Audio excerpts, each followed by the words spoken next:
今日我會教大家用呢一類型嘅橡筋帶喺屋企去到訓練背部嘅肌肉嘅喎。嗱，有陣時咧背部嘅肌肉訓練咧，其實冇器械咧係有少少難可以充分練到嘅。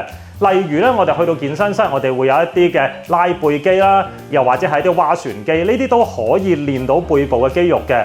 咁不過咧，由於我哋如果係冇一啲嘅器材嘅話咧，我哋徒手上其實係非常之困難可以做得到㗎。因為如果以徒手嚟講嘅話咧，背部肌肉嘅訓練最主要就會係用到引體上升㗎啦。咁但係引體上升其實係一個幾困難嘅動作嚟㗎嘛。咁所以咧喺呢啲時候亦都可以用橡筋帶去到加強個訓練，去到調節個運動嘅強度嘅。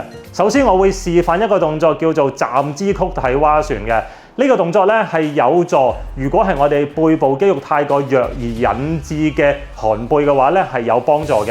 呢個動作我哋會係將橡筋帶擺喺地下，雙腳踏上去先啦。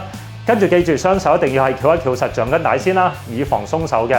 然後我哋個膝頭咧要係微曲，同時腰背完全保持挺直嘅。如果你唔係太確定自己嘅腰背係咪完全直嘅話，可以先放低條橡筋先，然後揾一塊平板，將佢擺喺你嘅背脊後邊。如果整塊板都能夠掂到你個背脊嘅話咧，你個背脊呢個時候就係挺直㗎啦。雙手先垂低，但係記住垂低嘅時候，橡筋要係仍然有拉力。先吸一啖氣，然後呼嘅同時，諗住用我哋嘅手踭向上拖上去。嗱，咁你會留意到我拖上去嘅時候，我嘅前臂同埋橡筋帶會係成一直線嘅。呢個咧先至會係一個好嘅用力方向嚟嘅。跟住吸氣還原，翻去起始位置，動作重複大約15至到20次。如果你係想練肌肉力量嘅話，你就要揀條橡筋，你係能夠啱啱好完成到8至12下嘅。不過如果你覺得企喺度做都係比較難掌握，而且會令到你腰背同埋腳好攰嘅話咧，我哋可以試下坐式嘅坐姿划船嘅。咁我哋咧都會係先將橡筋帶包喺個腳掌嘅位置先啦，然後膝頭微曲，雙手都要係翹一翹條橡筋先嘅。咁記住，我哋雙手會係伸直出去噶嘛，咁所以咧我哋要係度一度個位，當伸咗出去嘅時候，橡筋帶仍然要有少少拉力嘅。好啦，坐開喺度嘅時候，雙腳拍貼啦，腰背挺直，吸一啖氣先，跟住呼，用手踭拖向後，吸氣翻去，拖向後嘅時候，手臂盡量貼身，吸氣還原翻去。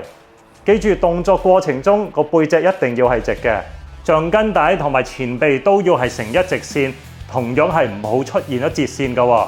不過如果坐喺地下嘅時候，你發覺咗腰背都仍然係覺得太攰嘅話咧，我哋可以攞張凳仔，我哋坐高佢，就可以放鬆到我哋腰背同埋後大腿嘅肌肉，令到你更加容易掌握到坐姿划船呢個姿勢㗎啦。跟住嘅動作就係做一個係類似引體上升嘅動作啦。嗱，先攞條橡筋先啦。咁我哋咧都係要喺度翹一翹先嘅。嗱，翹完之後係將佢拎起，手踭微曲。膝頭都要係微曲嘅，吸一啖氣啦，然後呼向兩邊拉落嚟，吸上翻去。嗱，拉落嚟嘅時候，條橡筋啱啱差不多咧喺我哋個上胸嘅位置落就得㗎啦。跟住落嚟嘅動作就係反向飛鳥啦。嗱，我哋咧會係用橡筋帶揸嘅闊度係平翻我哋個膊頭咁闊。同時間，我哋手擺嘅高度要係啱啱好低過膊頭少少，大約咧喺架底嘅位置嘅。手踭微曲固定住唔喐㗎啦，膝頭都係微曲啦，腰背挺直，吸氣，跟住呼向兩邊打開。嗱，動作過程裏邊手踭係唔會喐動嘅，完全都係固定住㗎啦。當去到最後嗰陣時，你要感覺到你個背脊肩胛骨嘅位置要係完全夾埋咗嘅。先至真真正正可以啟動到咧，今次我哋想練嘅肌肉就係中斜方肌同埋菱形肌嘅位置嘅。不過如果坐喺地下度發覺咗腰背同埋後大腿會比較攰嘅話，同埋比較緊嘅話，其實亦都係反映到我哋呢啲位置應該要去到多加伸展嘅。咁我哋咧可以透過3個動作簡單咁樣去到咧改善嘅。首先我哋會係做瞓喺度，然後抱腳嘅動作啦。呢個動作可以伸展到我哋下腰背嘅位置嘅。咁記住啦，伸展嘅時候，動作過程中要保持住暢順嘅呼吸。當你下腰背感覺到有繃緊嘅時候，動作維持住10至到20秒。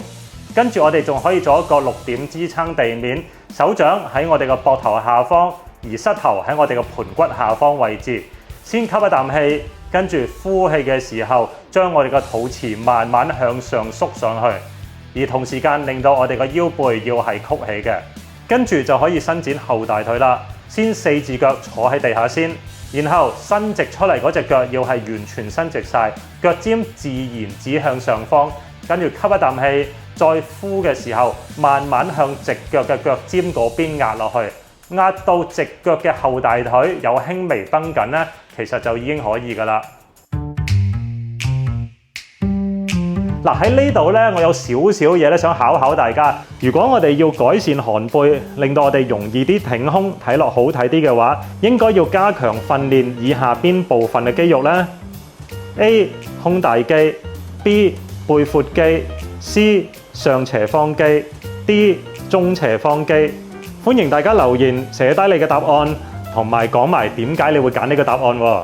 答案會喺影片嘅留言區公佈。詳細版嘅答案會喺 IG 公佈，大家記住 follow 埋我嘅 IG 啦。大家如果覺得我嘅影片資訊對你有幫助，記住要撳 like 同埋 share 俾你嘅朋友喎。如果未訂閱嘅朋友，記住訂閱啦。大家仲可以加入會員支持我嘅製作，你嘅支持對我嚟講係好大嘅鼓勵嚟㗎。背肌嘅訓練係一個相對比較難掌握嘅位置嚟嘅，因為背脊我哋唔係咁容易可以望得到，有陣時我哋啲肌肉會係望住佢嚟到做嘅話，我哋會睇到佢有冇收縮到。我話俾大家知邊個位置應該係收縮緊呢？你可以從眼或者係從鏡去到睇到嘅情況，咁你會容易掌握嘅。但係背脊就唔係啦，唔係咁容易可以睇得到嘅。咁所以大家喺訓練嘅期間咧，記住多感受，多啲咧去到了解究竟咧邊嚿肌肉係喐動緊，會唔會係手臂攰啲呢？會唔會係個背脊攰啲呢？呢啲全部係靠你自己嘅感受嘅。嗱，大家咧如果有任何疑問嘅話咧，都可以喺下邊嘅留言度講一講低，咁我就盡量咧去到解答大家嘅問題啦。好啦，今日嘅影片到呢度先，咁我哋下次翻到嚟再見，拜拜。